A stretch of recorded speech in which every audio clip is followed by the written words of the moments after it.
So Molly said something like gender is a construct, which means I think that gender is a distinction that is created almost entirely by society. I am trying to figure out how this jibes with transsexuals. In particular, Lauren Hennessy said that he has always known he was a boy and even felt a phantom phallus. The implication is that he is innately male. Does this jibe with the idea that gender is a construct? Lauren also said something that I had never heard before, but that brings up a question I have always had about transsexual people. The question I had was, if gender is just a construct, isn't it sort of regressive for trans people to change their bodies in order to conform to cultural expectations of what boys or girls should look like? Of course, it's not for me to judge them if they want to have the surgery, but it was just something I didn't understand. When Lauren said that by not having surgery, he wanted to be seen as an example of one way in which boys can look. That is, boys can have female-looking, quote-unquote, female-looking bodies and still be boys. This seems to me to be a true rejection of the socially constructed ideas of gender. I like that. Still, Lauren also said that if he'd known it was an option, he would have embraced the opportunity to have the physical sex change as an adolescent. In the end, it seems that Lauren does embrace the idea that gender is not just a construction. I'd love to hear your take, or even better, Lauren's. In fact, I'm CCing him on this email right now. Love that. Such a great last line. And I actually, we were at a party talking with some friends about our interview with Lauren and how much fun we had, and they brought this one person brought up the same question and said, like, well, if we didn't have such rigid gender expectations, would that mean that like trans folks might have a little bit more freedom to be like, I am female presenting, but I am male identifying.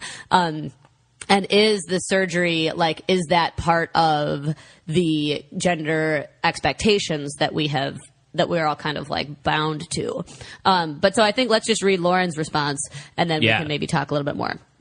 So Lauren responded, Lauren says, I don't think that gender is a construct, but that the sex and gender pairings definitely are. And so real quick to make the distinction. So sex is like what your genitals are, and gender is your identity, your gender identity. So that's an important distinction. Like, so the sex of a baby is female. If the baby has like female, have two X chromosomes and female biology, that's sex. Sex is a biological term. Gender is a social term. Yeah. Nothing to add. Yeah. I think it came, so Lauren continues, I think it came from the patriarchal movement when the male sex realized that sex between a male sex person and a female sexed person is what creates life, and that they are necessary in the process. Structures began forming and roles were put into place. Women were taken out of the fields and put into the house. Before patriarchy, documented in cultures around the world, back to ancient Mesopotamia, there were many examples of an exemplary race, commonly referred to as Berdach, Berdach, quote, two-spirit.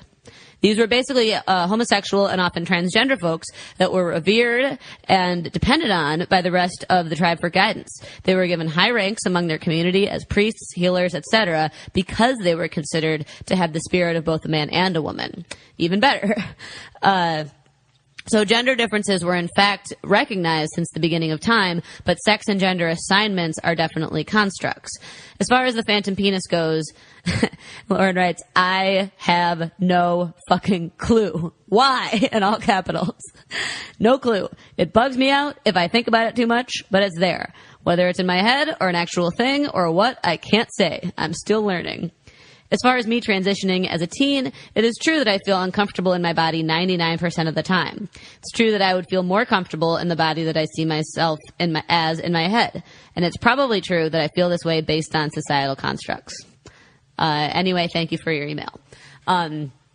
Which I think that's great because it's just like, yeah, all of these things can be the case. Like Lauren can feel uncomfortable in a female body and still want a male body because it would make him feel more comfortable, but also like that's not you can't necessarily separate that from our gender expectations, but it doesn't delegitimate the desires, obviously, of trans folks to have the body that feels correct for them, you know? Well, and as far as Lauren's bringing up the sort of some of the origins of patriarchy and going from fields to the house, what's your sort of, do you feel like Sex at Dawn has answers for any of this?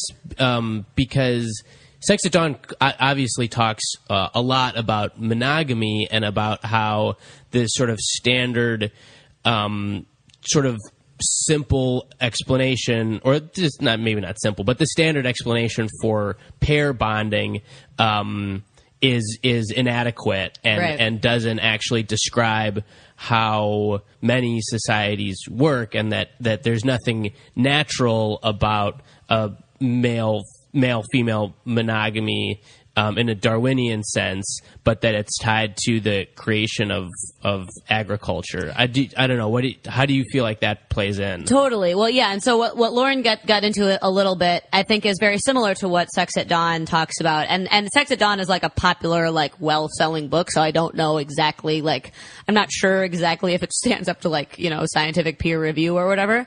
But I recommend reading it. Yeah, so do I. But basically, yeah, the Sex at Dawn argument is that the whole, and it ties in, I mean, you know, it's getting a little bit abstract here, but like everything is a construct. And the way that we think about gender and sexuality and pairings is a construct based on, influenced by other power structures. And I think that's the very important thing to remember. So Sex at Dawn argues that, yeah, that the idea that like men and women, the traditional narrative that like because of evolution, men and women pair together, and that's why they stay together and so that they can raise babies and so that they can, you know, advance the species and whatnot. And it's in the best interest of each of them to like be monogamous. Although the standard narrative is also that men are naturally want to sleep with as many women as possible to spread their seed, and women want to be monogamous so they can have a sort of like protector, quote unquote, right? And so that I think that is also like a very strong part of the traditional explanation, right? And Sex at Dawn argues that that like the idea of like pairing, basically that the idea of like female monogamy, the expectation of female monogamy, the expectation that a woman would only sleep with one man, is linked to the idea that man has to care for the progeny of that woman, and that. And before, you know, very early on, in like pre-agricultural times, they didn't realize that like one man's semen made one baby, right? Like Sex at Dawn says that like, you know, a woman used to sleep with like the handsomest guy and the smartest guy and the funniest guy, you know, just to get like the best, and then all of those, handsome, smart, funny semens would mix together and make like a great baby.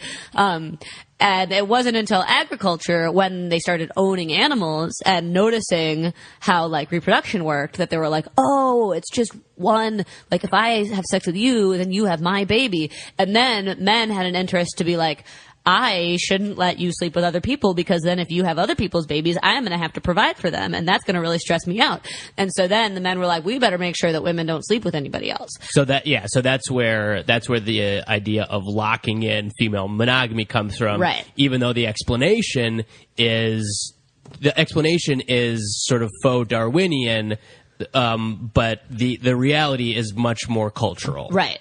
And so, I mean, in terms of, Sex at Dawn doesn't get much into like gender identity, but in terms of like sexuality, you know, basically their argument is that,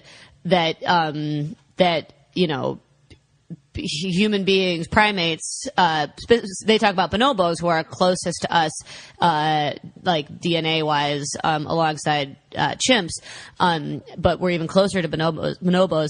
And bonobos have multi-male, multi-female relationships, and are not like specifically heterosexual. Like women will sleep with female bonobos, will sleep with other female bonobos. They'll sleep with several different male bonobos, and so on. And there's lots of not agricultural native tribes currently, like in Papua New Guinea and stuff, like in human beings in the world who also behave in similarly non-monogamous, non-exclusively heterosexual ways.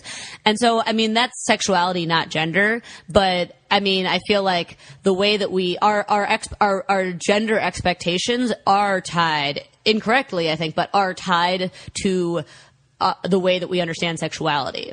Which that's how I would try to make sense of what like Lauren is saying, that like once agriculture, and then I think facilitated by like capitalism and ownership, facilitated the model that there needs to be one male and one female owning shit together, like that informs both our understanding of sexuality, which is what Sex at Dawn gets into, but also our understanding of gender, right? Because and then the need for a rigid gender dichotomy. Exactly, because then you can't be like, well, what do we do with these two people who don't identify as one or the other? Where do they fit into these molds? Like these two molds, like that were informed, I think, by sexuality to begin with, or informed by actually like economic needs, and then like shaped our understanding of sexuality as like heterosexual pair bonding.